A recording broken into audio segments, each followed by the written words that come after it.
pessoal, estamos aqui para fazer o presente do nosso amigo secreto. Nosso amigo secreto é a Patrícia. A Patrícia. Mas como ela pediu um presente pro filho dela, a gente vai dar um pra ele. Então não vai ser nosso amigo secreto, nem a gente conhece. Como é que é o nome dele? João Vitor. Isso.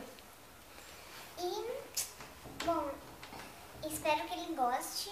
Minha irmã adorou, porque ela acabou de abrir um e não quer soltar. A gente já tentou embrulhar, mas ela não deixou. Então a gente vai embrulhar na hora de... Quer dizer, a gente vai fechar na hora de embrulhar. Então vamos começar. E a bagunça que a Bibi fez? Tá bem? Oi, Bibi. Oi, Bibi. Mãe, mostra a bagunça que ela fez. Mostra Ela a bagunça abriu que ela fez. tudo. É, mostra aí. Ela abriu Tá faltando, tudo. tá faltando coisa aqui. O que tá faltando? Ali atrás tem um. Um avião. Traz pra cá.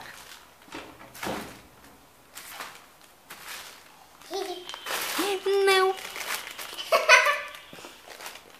Bom, acho que a gente vai desligar agora Bom, pra peraí. nós. A gente vai ter que dar uma arrumada por aqui, mas depois a gente volta. Tchau. Oi, pessoal. Estamos de volta para a continuação.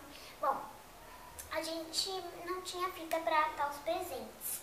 Então a gente tentou com esse barbante, mas ficou muito feio. Então a gente preferiu deixar assim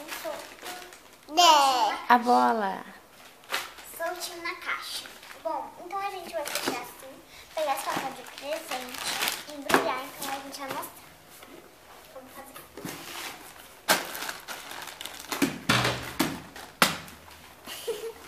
Desculpa por essa parte, a minha irmãzinha chata. Não é chata, não. Desculpa. Bibi. Ah, quase que bate na minha cabeça. Então o que a gente vai fazer agora? Levar no correio. Fazer um papel. A gente vai pegar o Durex no correio. Tá, vamos. Vamos no correio?